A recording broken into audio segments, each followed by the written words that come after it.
Overdrive off and running. TSN 1050 on the TSN app, your home smart speaker, up on TSN 2 all afternoon. Bryan Hayes, O-Dog, Jeff O'Neill, Jamie Noodles McLennan. How we feeling? Beautiful day. Beautiful day here in Toronto. Hazy, I just found before I came on the air, I wanted to crawl through the TV and take him off the golf course. The worst dressed golfer in all of golf. Wow. He's on the senior tour, and his name is Rocco Mediate. Ooh, dude, Rocco. He was wearing high-top mountain climbing boots on the U.S. Open senior. Like, I'm telling you, put golf on in the background and find this guy walking around. We need Visibit now. Like, now it's bothering me. I've never seen golf shoes like this. They're high-top Kilimanjaro hiking boots. And he's got these weird khaki pants on, and he lost a bunch of weight, and he's got a weird vibe. He should not be looking like that out there. He's got to get it together, man. Peter Millar, G4, get something better than that. You Call have to. up Donnie Nichols right now, Rocco. Yes. Well, because his rep, I believe it's Rocco that used to go up and play the National with no shoes on. You hear that story? I think it was Rocco. Yeah, that was – someone was telling me – this guy showed up to the Nash and was hitting like cut 6-irons into every green with no shoes on, and he shot like a 70 for fun. It was 240 off the tee, long irons in, middle of the green, 2-putt, walking off, no shoes. That's what I heard. I think it was Rocco, and maybe that explains it. It's either no shoes. Find these boots that this guy's wearing. He just sent them to him. I'm watching him right now. They are like a... Dude, they're mountain climbing. It's just, if I was his, they would rattle me on the first tee because I'd have my nice G4s on, and I'd look down and be like, are we going hiking after this, Rocco, or what are we doing? You guys probably are too, like, young. That looks like Nike Airs. Remember when the air was in the sole? They had little pockets of air all the way back through. Okay. That's what it looks like the old Nike Air. Those are they're not Nike Air. They're yellow ball. What is happening here with Rocco Mediate? Rocco, come on, stop doing it. You were in an 18-hole playoff with Tiger Woods. You almost took down Tiger Woods in 2008 in one of his prime seasons, and you almost got it. He had a broken knee, and you still couldn't beat him. Since then, you've been doing weird stuff. Yeah, that's a different vibe for Rocco, man. I don't know what to make of that. We'll try to stay on it. We'll try to figure out what's happening there with Rocco Mediate at the U.S. Open. We got a big one today. John Cooper later in the hour from Vegas. The whole NHL's down in Vegas. We got Ross Atkins on. Ross, we haven't spoken with Ross in a long time. Nice enough to come on. I give him credit. Right? Ross has always been good to us. He's always willing to come on the show. We haven't had him for a while. It's obviously not going well. You know, he spoke with the media today. He took the onus on himself, which I appreciate, but I think we'll ask him about that. You know, why is it on you that George Springer can't hit? Why Bichette struggled all year? Gosman's having issues. Alejandro Kirk's a mess. You know, there's pro players that are making money that have been vets for a while that aren't performing. That's not on Ross Atkins. No. That's on his players. So there's a number of things to get into there. They got rained out at Fenway, and now they get the Yankees in town tonight. Judge already has 30 home runs in June. I saw that. I thought that was a typo. Like, this guy is on a might do it again, Noodles. Like, he's on a heater to chase 62 again. Like, the guy is 6'9". He's a monster, and he just mashes home runs. But I will say this. 30? Yes, he's got 30 dingers. 30 dingers. 30. He's no cheater. He's no Jeter. That roster I saw trending accurate on Twitter today. That was something else. His dating lineup was circulating, and it's the greatest of all time. I'm sorry, it's Gretzky plus Jordan plus Brady. There's just no one that's ever had a better rotation. Maybe DiCaprio or Clooney. Like, that's the only thing. No way. I don't think so, though. I think Jeter is I don't know, man. I don't know. Jeter's in a different world. And I want somebody to do that. I mean, not being like, I just feel like DiCaprio has been a guy because I think he's like Jack Nicholson, like a lifelong bachelor, right? And I think the same thing with Clooney. Like those although guys, Clooney's married now. George Clooney's been married for a while now. But I mean that guy back in the day, I would say like those would be. There's a Mount Rushmore out of Hollywood, like that would be. But this Derek Jeter, when he was single on the scene, that's crazy. Jeter. Listen, he was living a great life. Shortstop for the Yankees, winning World Series. You know, he had a penthouse, I think, in like the Upper East or Upper West Side. Not that I was tracking this guy's life daily, living vicariously through him. But he's in the Hall of Fame for a reason. I guess he's still got a vendetta against the one guy that didn't vote for him to go in. He should. Yeah, well, I agree. I mean, obviously he was a first ballot unanimous Hall of Famer, but it is weird. Cooperstown's got a different history where there's always been this belief that you can't go in unanimously. Like the first one I think that ever did it, I want to say Cal Ripken was like the first guy to go in unanimously.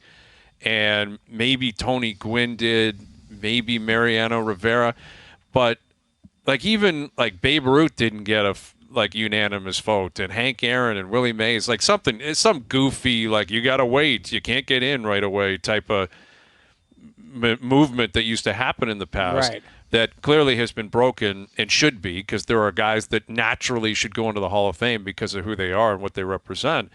But I think Jeter was speaking on that recently, saying he's still bent out of shape, which is a pretty wild mentality. Like you've had an unbelievable life. You got $200 million in the bank. Your dating profile is probably the most profiled of all time, right? The most adored and most celebrated. And yet you still just want to strangle a guy who writes for like the Cincinnati Enquirer. Dude, they got to have a hatred. It's just like Michael Jordan. Like George Karl said, he was at a restaurant and kind of gave Jordan a kind of a hello, and Jordan took it as, that guy's disrespecting me. So he hated on him and wanted to just cave them in the next game because of some weird gesture that George Karl thought he was being polite. And Jordan spun it into, but this is different. This is actually factual stuff. Yeah. This is like, this guy did not vote for Jeter.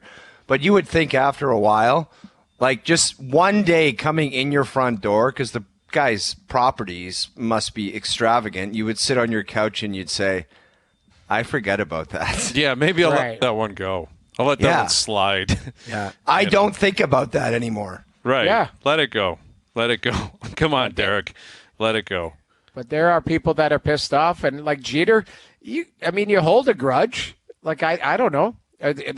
Is there somebody in your life that you've held a grudge for 20 years on? I can't think of anybody personally. I mean, I don't think so.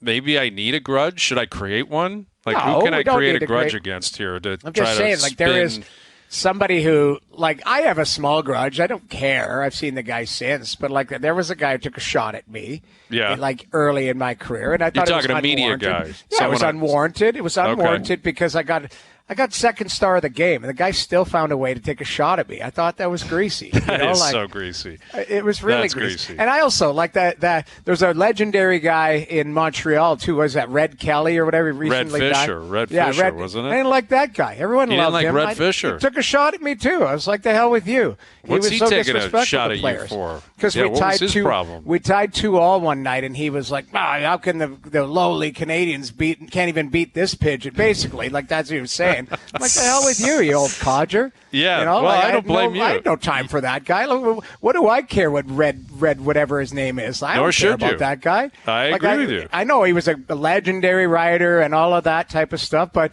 he's disrespecting me. I don't need to show him respect. I couldn't agree with you more. There's two grudges I got for you. All right, well, we're down 2 already. There's got to be more. It sounds like, let's go digging here. Let's get you into the psychiatrist seat here. O and I will just talk O's probably got one. You probably have something. You already know it. It's Fergie.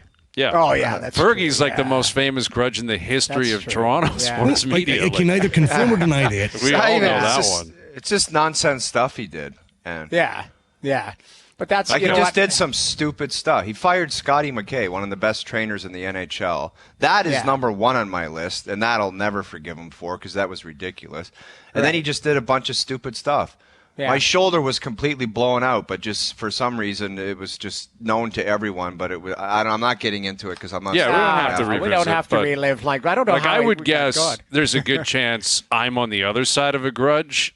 Like there's probably there's somebody that hates your guts because of something you said. Yeah, 100%. Like I have enough self-awareness to know that there's someone in this city, probably multiple people that really are not my biggest fan. But what are you going to do? You know, you gotta call them as you see them, and that's what we're going to do today. We got John Cooper coming up. We got Bobby Mack coming up. We got some action. Also, the Raptors are on the clock. It's so weird that the second round's at 4:00. Yeah. And Bronny went undrafted. So if Bronny James gets drafted by the Raptors, either at 31, they made a trade with Sacramento today too, and they got the 45th pick and a couple of other players. If they take him at 31 or 45, we're on it. We are on it because the whole thing now is where is Bronny going? Where is this guy going? How is LeBron going to react to it? What is Rich Paul going to say about it? And, beyond that, it's a second round of a draft. Where are the Lakers selecting in all of this madness? They are later in the round. They're 55. They picked 55th. So they could literally, like, is LeBron powerful enough where he can rig this so the Lakers are picking Bronny James at 54? So. I don't think rig it. I don't think he's not powerful enough to tell another team not to touch him. I don't think. This isn't junior hockey where he's not going to show up. It's still LeBron. But, like, are the Lakers taking this guy at 54? Because I don't think, from what I've heard in the reports that you read, that this guy is good enough where other teams are saying we got to get him before that. I think teams are probably like, take him, have him. Have him. You know what I mean? Like, didn't he only practice for LA and Phoenix? Like, like two teams? So basically, like, if he was that good, wouldn't you practice for a few more? Like, wouldn't other teams go, or unless Bronny said, don't even bother. He's coming to LA, so don't even, he might have put that out through his agent going, he's coming to L.A. or he's not coming out of school or whatever. Like there might be some sort of back channeling. But I'd be shocked. But I'd like to see. I don't know why.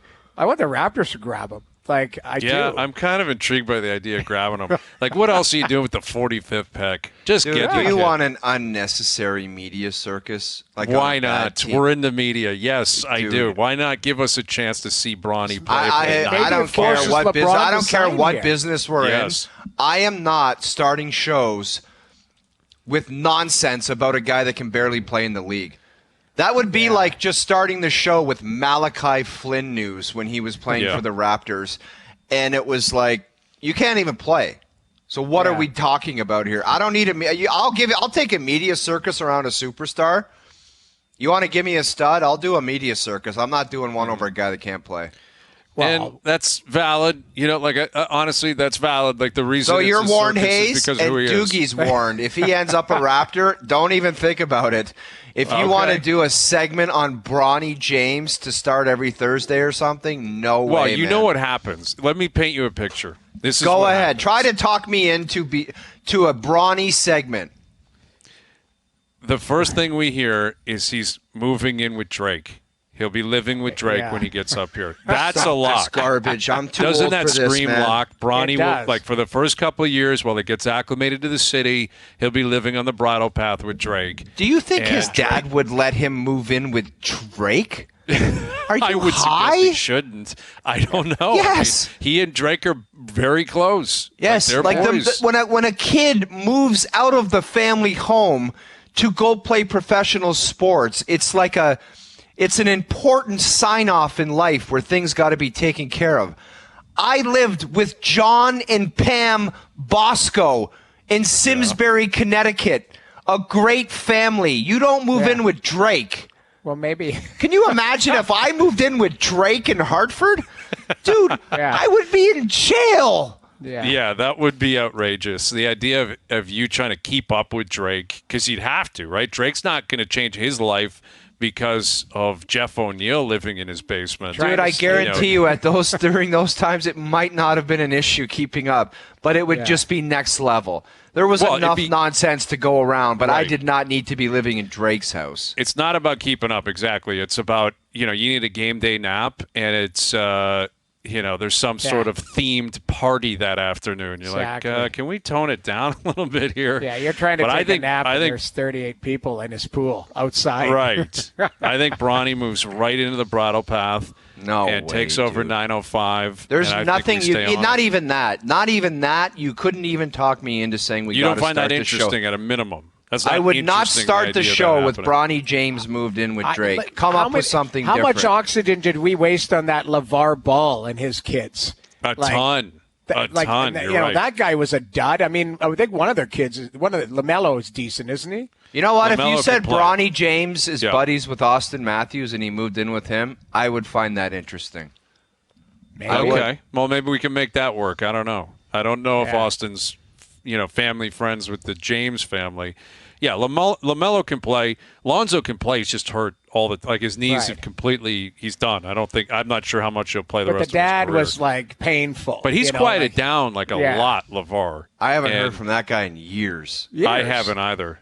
I haven't in a long, long time. Remember they had that failed shoe company. That's what it was like. Yeah, big baller brand. There were 400 people that bought shoes. That's what killed it is people would ask him, all right, what's the update? Literally how many shoes? And he'd say 400. All right, well I don't think you're the next Phil Knight. His son wouldn't wear them. Lonzo wouldn't wear them. Yeah. Lonzo's like, I'm wearing Jordans, man. I'm not wearing these. You nuts? I'm not blowing my Achilles out for the big baller brand. No chance I'm doing that. Yeah. All right, so we're tracking the Raptors pick at 31 at 45. Jays Yankees tonight. Ross Atkins at 5:30. John Cooper's coming up, and again, the NHL is in Vegas, and I guess Ken Holland's not in Vegas because he's left the Oilers.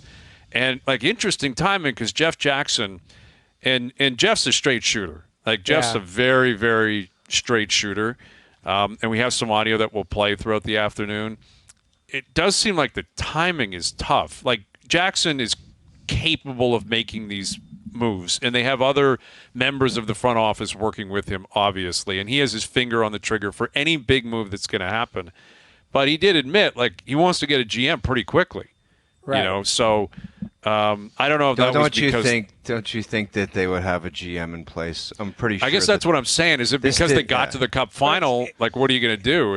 How do you interview people when Holland's still employed? That's the thing. It's kind of tough. You would think if they were done a month ago, it would probably be Ken Holland was. I saw him. I talked to him the other day on Monday. Be tough for Jeff Jackson to be interviewing hey, I'm not available this afternoon. I'm interviewing your replacement. It's kind of. I think they had kind this done a long time ago. I agree. You can't get a new GM a day before a draft. Ken Holland. No, but the thing is Ken Holland. I think there was an opportunity for him to probably stay too. That's the thing. His contract's up. It mutually I think they left it up to him, and he probably said, "I'm out." He put his 5 years in.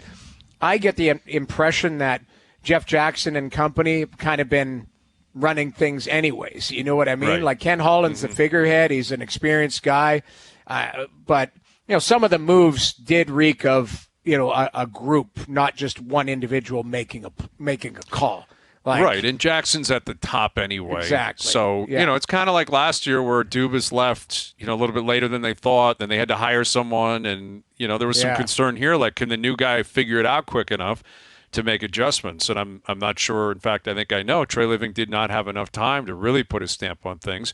That said, Shanahan was still here, and the other front office members were still here.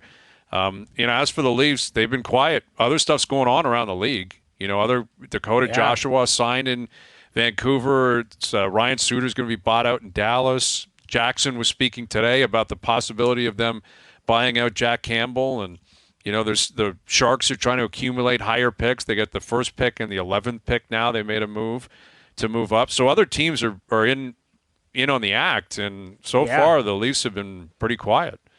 That Ryan Suter move to save $1.4 million says they're trying to scrape together every ounce of money to either give to Chris Tanev or somebody else. That's by all accounts, Chris Tanev, Dallas wants to keep him. And I know if he goes to market, he's going to have a lot of suitors. And I would be shocked if the Leafs were in on him if he went to market, right? Yeah. Well, Carlo today said he's convinced that Tanev's coming up here.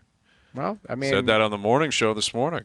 I mean, if he hasn't signed right now, why wouldn't you wait a few days to figure stuff out, right? But Dallas is moving and shaking. Carlo the insider. Yeah, insider he's on Carlo, eh? He's on it. He's got Tanev coming up. But listen, it's easy to link the two.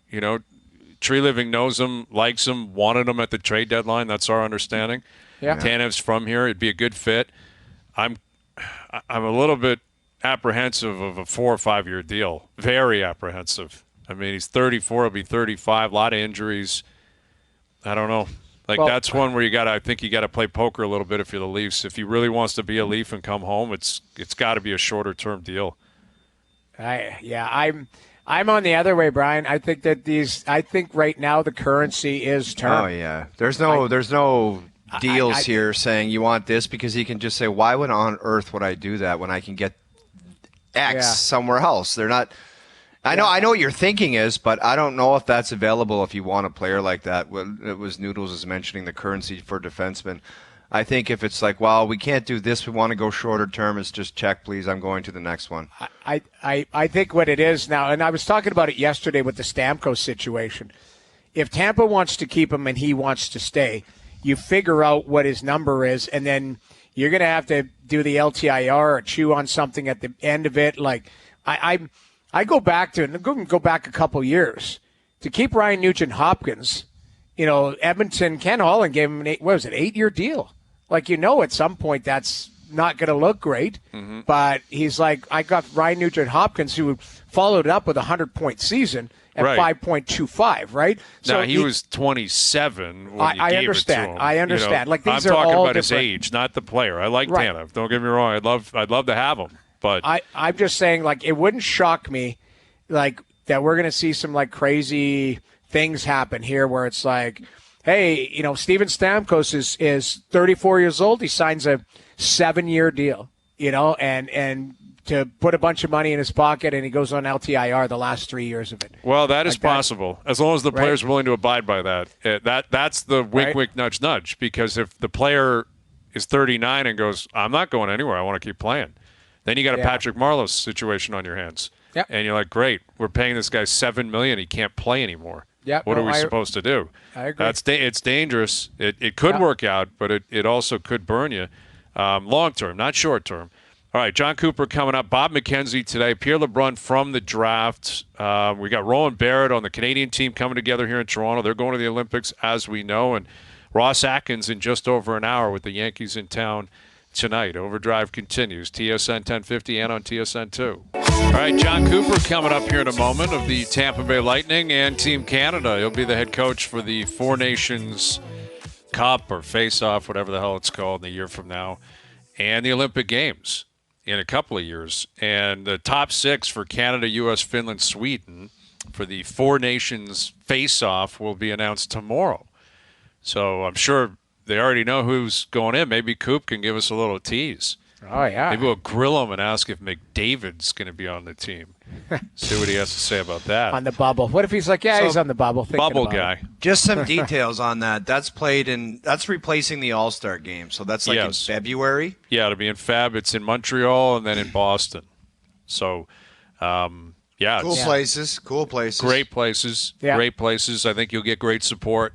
It's going to be cool. I'm embracing that over the All-Star game, whatever. It'll be a week and a half, and best on best, and it'll be on the players to amp it up and buy into it. And I think as it goes on, it will get there. I think there will be animosity. There will be, it'll be physical. It'll be fast. It'll be the best players in the world going at it. Some of them. Yeah, some of them, yes. You're right. Draisaitl won't be there. Barkov won't be there. But you know what? They're trying, and they're seeing what they can do. I would take that. I don't know how many games are they guaranteed. I guess 3. Playing 3 you're going to play every team, and then there's, I think, a semifinal regardless, and then into a final. But I don't know the full details. They're trying, and remember early on, was it the Team Europe or whatever? They looked like a mess, and they ended up, got to the final of the World Cup in 2016. Yeah, exactly. Yeah. So that's going on tomorrow, and tonight are the awards, and we're still waiting to see who's going to win the Hart, the Vezina, the Calder, the Norris, the Ted Lindsay. A number of the awards were announced, during the playoffs, but I think it's a lock. Hellebuck wins the Vezina. Yeah. And Hughes is going to win the Norris. I think Bedard will win the Calder. I think he will. Oh, he's a lock. Yeah, I mean, he had that injury, but I think you're right. I think he will be. It's either him or the kid in Minnesota. I think Faber has a possibility, but I think it'll be Bedard. And then the Hart, I think it'll be McKinnon. I get that impression that's where it was going, and that's how kind of people felt it should go. But that's had a different vibe all year. Like, there's some people that swear Kucherov's winning the Hart trophy. It's Kucherov. You think it'll be Kucherov tonight? I think it's Kucherov, but maybe I'm wrong. Keep in mind, like, he dragged Tampa. They had no starting goaltender for 2 months, man. and totally agree. There's no bad choice there between McKinnon and Kucherov. I think McKinnon was all world, and what did he have? The 34 games at home in a row of points, like some sort of ridiculous. McKinnon did, it was a crazy run. Yeah. Crazy run. So, and Kucherov hit 100 assists. Yeah. Like McDavid did it, a few days before him, but Kucherov did it that last game of the season. Remember, that was kind of electric. It was pretty cool. And guy had 100 assists, and his stats, like, he trumped the rest of the team. And that's a team with guys like Point and Stamkos had a good year, and Hagel had a good year, and this guy still was like lapping the field on his own team. Yeah. Pretty incredible season, the one that Kucherov just had. Yeah. We'll get John Cooper on here in a moment. We'll ask him about that. Like, we know he's rooting for Kucherov, obviously, tonight. But what was that like up close and personal? Because he saw it a few years ago when he won the MVP. I think he won the Hart 19 when they won those 62 games, and he had like 127 points. I think he won the Art Ross that year, and he won the Hart. And, we were just talking about that with Bob. Like, Bobrovsky is moving towards the Hall of Fame career. I think he solidified it. Kucherov's already there. Like, Kucherov, if he wins a Hart tonight, he could retire after the award show, and he goes in, right? 2 Harts, two He already would go in. Yeah. Yeah, he's already in. Like, that's how good this guy is. Yeah. And it's a question of where he's going to rank all time for Russian players. I think Ovi's going to be a defined number 1. Maybe some of the guys in the 70s, 80s. Fedorov, even, there are some great, I got to say, Noodles, like Pavel Bure, Datsuk. They're all unbelievable, but I would take Kucherov. Just watching him the last couple of years, really closely, I would take him over any of those. Kucherov is so good. Dynamic. The game is different, though. That's what it is. But with Kucherov, the game, I'm telling you, John can speak to it a lot more. But there's times where I've watched Tampa play where I feel like Kucherov has been at full stride maybe 5 times in a game because he just slows things down and controls the pace. He knows where the puck's going. It's so impressive to watch him play. I played with some good PP guys, and he's the best power play quarterback I've ever seen. In my life, period, other than 99. Well, it's pretty wild what he did this year. 100 assists. Let's head down there now. He is the head coach of the Tampa Bay Lightning, and now he's the head coach of Team Canada. Here's John Cooper. How you doing, John? What's up, boys? Hey, before we get going, I don't want to hear Kucherov and retirement ever in the same sentence. Would you agree, though, if he did, he goes right into the Hall of Fame in 3 years? I mean, he's probably already done it. Oh, he's a special one. There is no doubt about it. I've always said this: if I coach another player, or if I coach a player better than Kucherov, I want to see it because he's brilliant. It's the only way I can put it. He's just a brilliant hockey player. Yeah, like 100 assists, and it culminated. I believe it was Game 82. I was watching it live. I'm pretty sure it was Game 82. It was. So you take. Games during a year, you always remember opening night. That's kind of like the exciting game, and then basically any of the games in between, you don't remember them unless something incredibly special happens, but you're just trying to win games. That was the most exciting Game 82 I think I'll ever be a part of, and for a couple reasons, because Austin was going for 70, and Kuch was going for 100, and it was electric in the building. And so it was... Kuch got it in the second period at some point, and, it was crazy because Matthews could have had 6 that night. I mean, I never saw a kid have worse luck at the puck going in the net. And, but it was such an exciting night. And, I sit back now and we ended up winning that hockey game, but there was a little part of me tugging that said, well, if they were going to score goals, you want to get a shutout every night, but if there were goals going to be scored by Toronto, I was kind of pulling for Austin to get one of them. Coop, is there any sense when a guy has a year like that? Like, are you having an exit meeting with him? Like, what the hell are you going to say to that guy? Like, I thought you were way better than everyone in the league. Is that necessary for an exit meeting? Because I wasn't a fan of them to begin with, but what does that exit meeting even sound like? You were talking about it earlier about, players that can slow the game down, do these special things, but he, because he's a great skater, but he never really has to burst out and go full speed because he brings the entire game to his pace. And I just have never seen anybody do that in the way he just controls everything that happens. And, you were talking about the power play. He doesn't get like that by just natural abilities. Truly, he works at it. And I watch him, 5 days a week in the summer, and he'll just, he may just stand in his track pants, but he'll just take, pucks off the yellow that are rimmed, and that's it. That's all he does. Maybe it's just does it for an hour, but it's all these touches he gets. And as you said, what makes him unique is how he can take a puck off the yellow, which I think maybe the common viewer thinks is easy to do, but it's not. And to be able to make that backhand pass through people all the time and get it to whether he's getting it to Hetty or who he's making that pass to, it's unlike anything I've seen. And there's some great ones in the league, trust me. Like, there's so many good players in the league, but to get back to your exit, it's like, okay, what do you say? All right, be better next year. Yeah, I think they're stupid anyway, Coop. It's just like everybody knows the deal. You either had a good year or bad year. I thought those meetings were ridiculous. I'm on your side on that one. Yeah, thank you. With John Cooper. So you're the head coach of Canada for the Four Nations Face-Off and the Olympic Games in 2026. Congratulations on that. I think the three of you, all of us, the three of us and most of Canada, if not all of Canada, saw this one coming, considering your track record and your resume. But you've been a club coach now, if you want to call it that, in Tampa for a long time and, in lower levels. How will coaching the national team possibly be different than coaching a club team down in Tampa?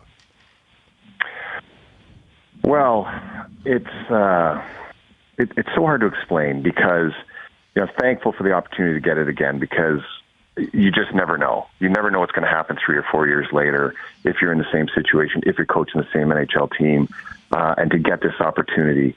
There hasn't been legit, and we can talk the World Cup, but that was, the best players weren't playing for their countries, and with what Team North America, Team Europe. So really, this is the first one since 2014, I think. So this is a long time, and there's a lot of players in this league that haven't played, aside from World Juniors and stuff like that, really international hockey. And so to be a part of this, it's so damn exciting. I'm just blessed that this gets to happen again. But there's a difference because I sit there and I think we can all attest to this when you're down in your basement and you're a little kid and you're watching Hockey Night in Canada and then you're running downstairs and you're scoring the game-winning goal in Game 7 of overtime and you're raising the Stanley Cup. And it's it's a very fortunate that dream got to come true for me. But you really look back at hockey history, and especially being in Canada and the fabric of what we've grown up with. And you think about Paul Henderson, and you think about 87, the Canada Cup, and the 3-6-5, and the overtimes, and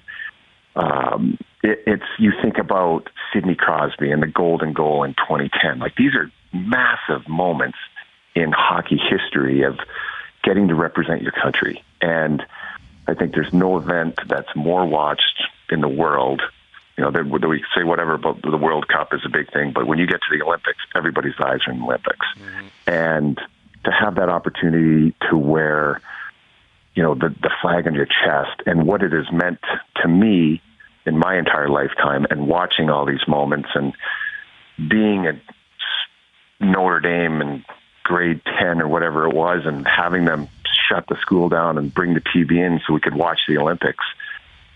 That's what it's all about. And so I did not take this assignment lightly. I'm so thankful I have it, but this is a job where you're going to do everything in my power to make sure that we put this team in the best position to succeed, and I'm just super fired up to be a part of it. Coop, there's going to be some slam dunk selections. There's some of the best players in the world that are just going to be on the team, but when it comes to the selection of, let's say, the third or fourth line right winger, do you think that will come down to what you want as the coach between player X and player Y? Well, I'll have a big part of it. There's no doubt. The Olympic teams, Doug Armstrong's a guy, and there's going to be a great management staff surrounded by him. Don Sweeney and Jim Nill in the Four Nations. And I think there's a culmination of things that are going to happen in between then. And, I look back when, 3 years ago when we were going through this process, we've gone deep into the process. So, we'd met as a staff in Banff, Alberta for a week. We'd, dotted the I's, crossed the T's. Everybody knew each other. I knew the staff, trainers, equipment guy, and it was a great time to prep. All the coaches got together, and then we whittled the team down. Now, the team wasn't picked by no means, but we whittled it down to like 30 guys. And it's like you said, there's probably some no-brainers on that team, but it is a puzzle, and there are going to be pieces to it. And the same guys that were probably in some of the mix a couple of years ago.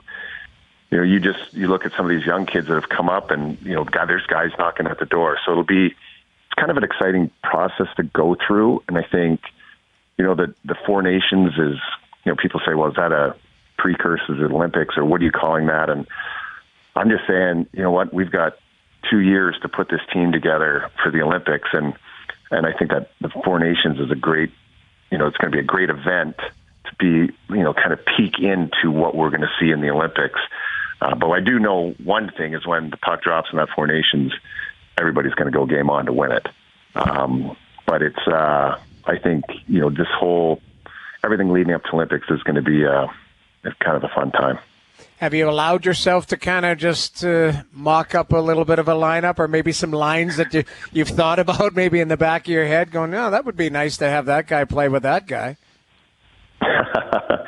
It's probably a little early to start doing all that kind of stuff. And I think, there's going to be some players named on the teams here, coming up in the coming weeks. But it is, you think about some of the marquee players in the league, and I think every coach that's going to be behind the bench for their country, to get to, some of these players you're going to get to work with and, call their name and really see up close, how gifted they are. And that's the exciting part for me, is to put all these pieces of the puzzle with the best players in the world. And it's going to be so much fun to watch these guys compete. And like I said, these guys have been competing for a Stanley Cup every year, but it's been quite some time now for them to ever be able to perform for their country. And I think the guys are really looking forward to it. With John Cooper, in terms of choosing the captain, everything you said about the history of playing for Canada, that captaincy speaks to that as well. How do you intend on making that choice? Well, in anything that is going on and moving forward here, I think the great thing of any team's success is the collaboration of everyone.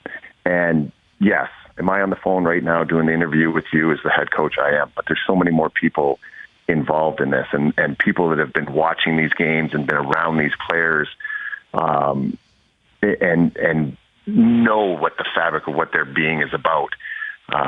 But ultimately, these teams, whatever country it is, they're going to be full of captains. Mm-hmm. And so it's, I think that's a position that you can't take lightly. And what's great about Canada, there's a plethora of leaders. And I think the one thing that, is a duty for all of us is we all have to check our egos at the door.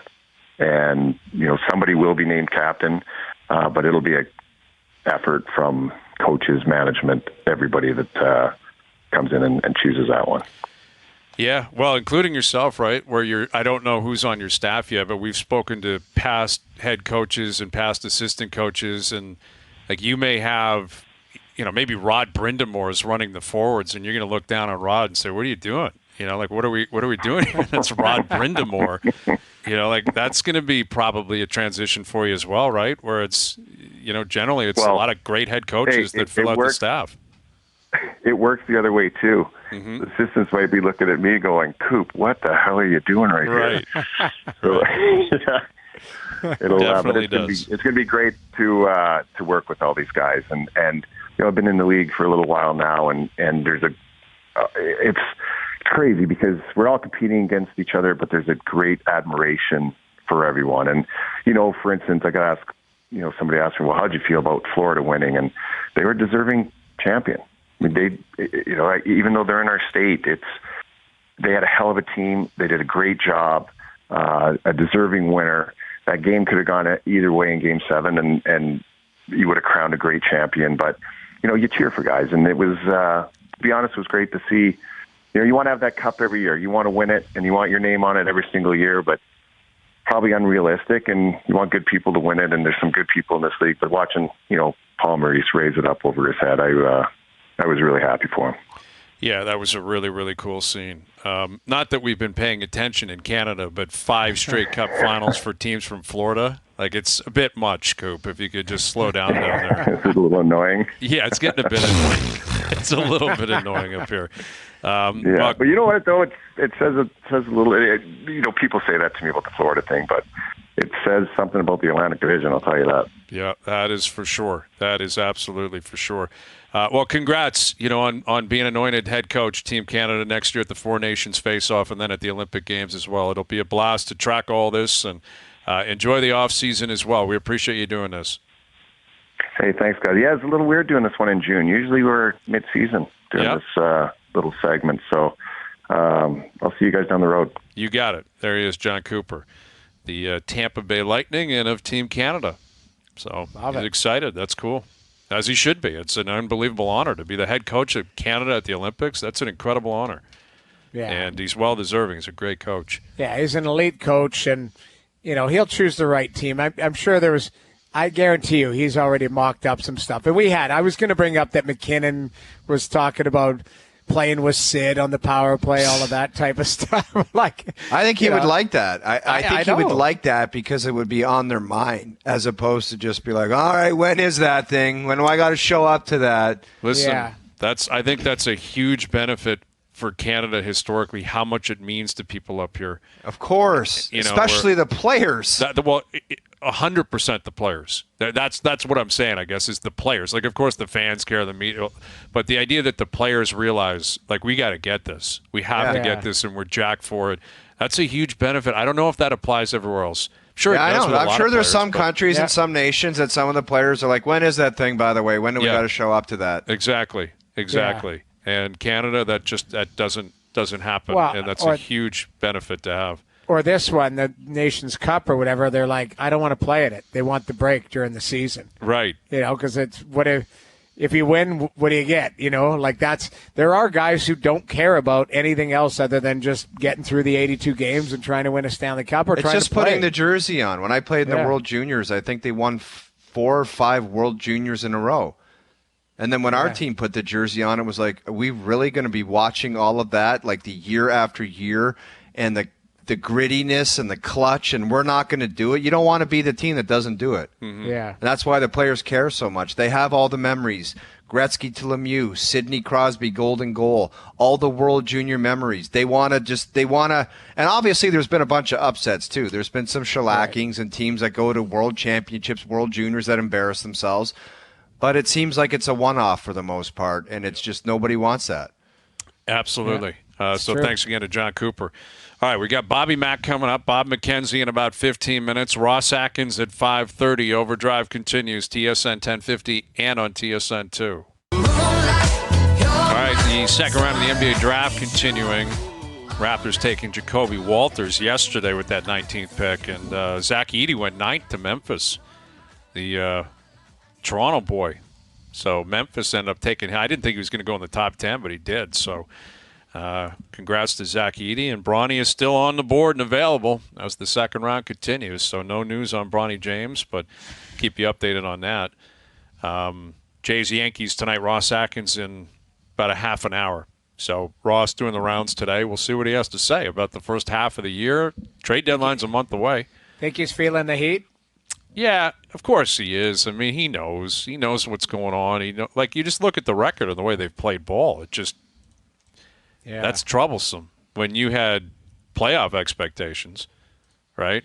Like if this was a transition season, or you're young or something, or you're not going to be that good, then I guess you can weather the storm. But they're 36-43, and they thought they'd be in the playoffs. Right. So, the Yankees are in town tonight. They're 14.5 games back of the Yankees, and it's June. Yeah. So, it's tough. Do the It's math. tough. Yeah, do the math. Do the math. Do the math. As our boy Rick Bushwood might say. Do the math. Yeah. It's not good. No, it's not. All right, Bobby Mack coming up. NHL draft tomorrow night. We'll get Bob's take on what he sees happening for the Canadian teams. Where does Iginla end up going? Right? Jerome will be down there. Jerome will be there, I guess, at the Flames table. Yes. Is he at the Flames table? And then if his kid gets drafted by someone else, what's the protocol on that? Maybe it's a fist bump on the way by. Is it a fist? That's a good question. I was texting with him an hour ago. I forgot to ask about that. I'll find out. I'll find out to see what they're going to do with that. Yeah. Ask him what he does, because he'll be at the table. Does he get up? Does he fist pump? I don't know. I'm sure he'll be ecstatic. Of course he will be. But all right, we'll see what Bobby Mack can tell us about that. And Ross Atkins coming up in the next hour as well. Overdrive continues. TSN 1050 and on the TSN app.